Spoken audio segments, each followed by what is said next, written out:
Hey guys, it's Mark here and welcome back to the channel. And in this video, I want to outline what might possibly be a worst case scenario.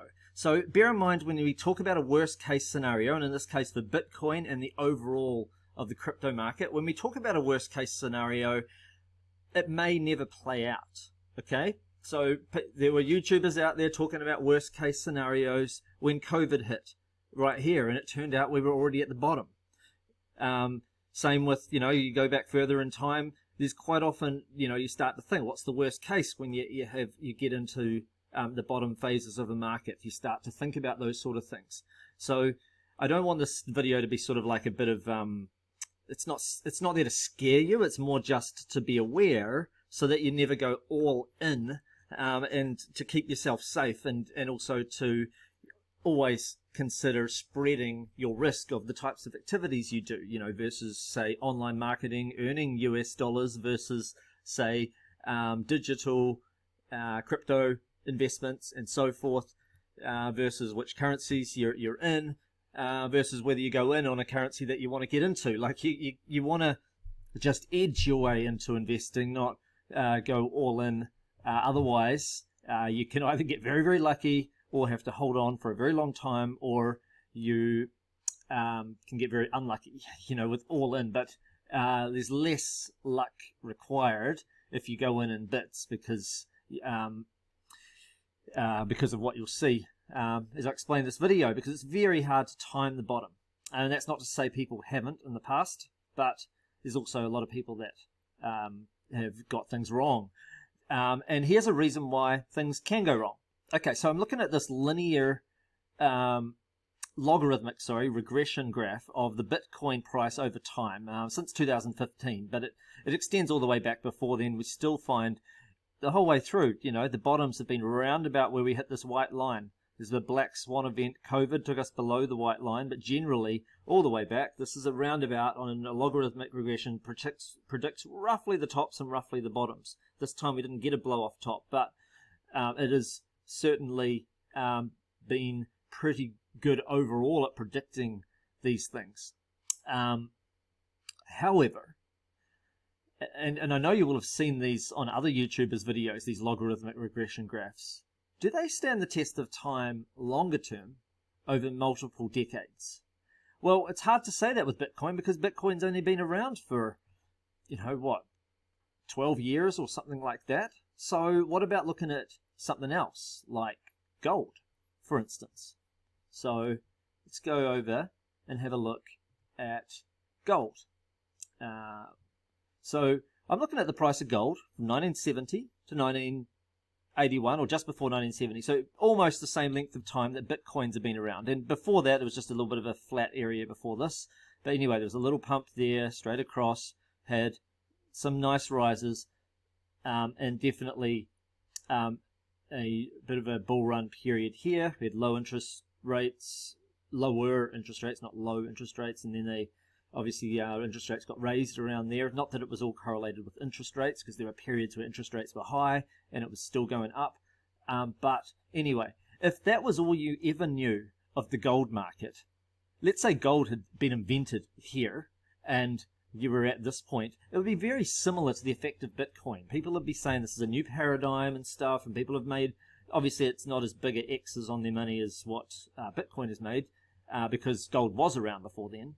Okay, but so the market cap was very high, so it's a little different, but the nature of the thing's similar. It's had little cycles up and down, but generally it has trended upwards over time. So some people say Bitcoin and crypto always trend upwards over time, right? Because, go back, look at the graph. It's always trending upwards. Look at, you go back, it's generally, I know it's got its dips here and so forth, but it is generally trended upwards over time, right? Okay, so what happened with gold then? That was always trending upwards, right? At least over a similar length period. Okay, so what happened with gold? Okay, so we reached our top there, similar to our top here, and then a bounce, and then a little, and then a dip, and then an up, and then a bigger dip. Okay, Same thing there, a bounce. The bounce wasn't higher than this bounce, but it was still high enough. A dip, a bounce up, and now a bigger dip. And what happened from there? Okay, so a bit of a dip up, went sideways, and then bam, further down, further down, further down. Okay, so we're talking, years here. How long does it take to get to this top level again? I mean, it's always trending upwards over time, right? Right? If you're in Bitcoin and we find that it is years and years before we reach the top again, you're not going to be too happy about it. I'm not saying this is going to happen. I'm just saying worst case scenario is we find the bottom is not where we've just hit here or here. Let's say we're at this point now. What if we found out the bottom was way bang down there? That would be the equivalent of hitting 10K or something, right? And then ranging up and then ranging back down over many, many years before it's a long time, isn't it? And then it's even further lower and lower until we have around about the .com bubble, stuff like that. America starts printing money to pay for a war over in Afghanistan. A lot more money printing is happening even at a faster rate than before. Things are going up, inflation, what have you. And what do you know? Gold's going up and up, back up to prices it's never seen before. So, yes. And it got all the way up to here, and now it's just revisiting its high from back there. Okay?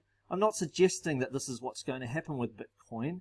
I'm just saying that there is a precedent before where we went on like a 12-year bull run, and then we didn't revisit it again from where 1980 through till it took 20 years. So it took 12 years to get there, and it took 20 years to revisit it.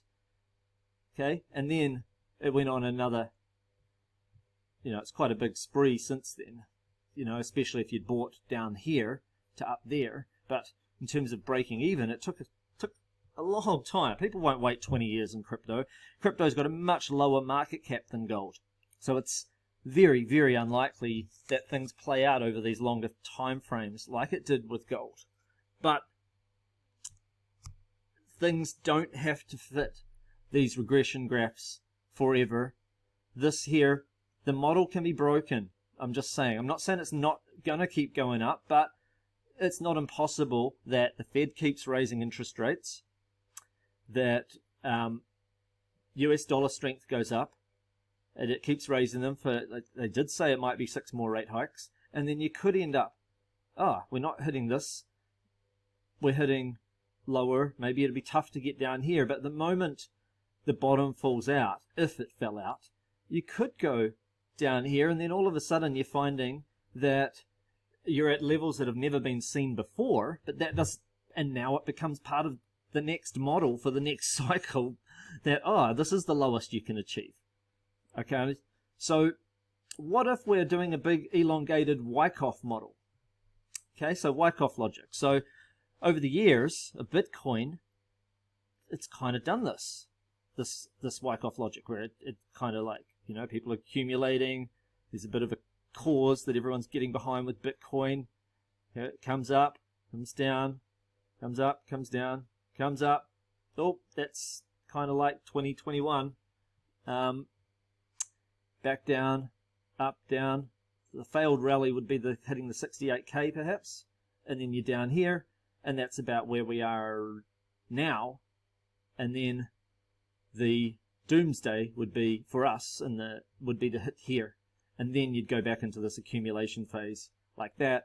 More likely starting to go up in a couple of years if the worst case scenario played out, because the US can't keep raising interest rates forever, because they can't pay off their debts if their interest is too high, because it means that, one, their GDP keeps going down, they earn less money, less in taxes, their companies are making less money, they can't be in a recession forever because it will lead to high unemployment. And then what happens also when they have debts to pay, but all the other countries raise their interest rates because the US has raised their interest rates, and now that all of the debt they have to pay is growing at a very, very fast rate because of the high interest rates. So there is a bit of a death spiral going on with the way fiat currency is. So I don't necessarily buy into the fact that it could be multi-decades like gold, but certainly it's not impossible that we could end up with a lower low than what we've seen before. It doesn't, just because this is the lowest low here around that blue band, doesn't mean it's definitely the lowest that we can achieve this time.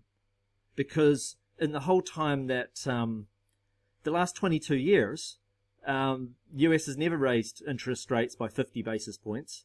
So that's the whole lifetime of Bitcoin has not seen such a raise so quickly.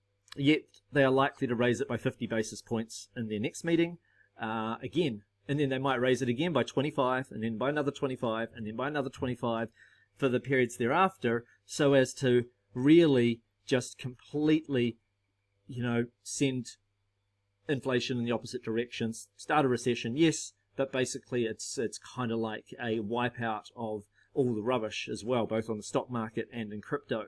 So it's just something to bear in mind, something to keep in mind. Now, I'm not saying that it's going to play out that way.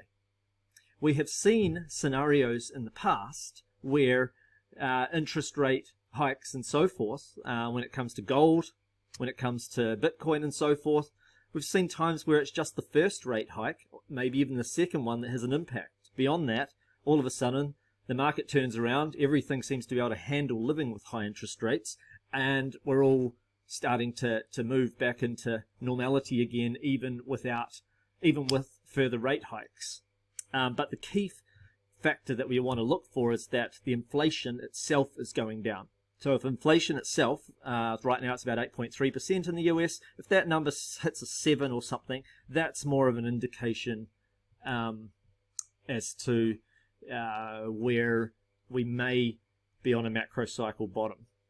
I noticed that Bitcoin whales and so forth have been accumulating more down here, with ones that didn't buy all the way down here are suddenly starting to buy down here, but that's because we're in line with our lowest levels there. But that, like I say, linear regression graph doesn't have to play out. It could be a Wyckoff. It could be like an up, up, up, up, and then two downs. Like it could be a down and then a further down before we go up again, in which case the linear regression is wrong, but the Wyckoff is more accurate.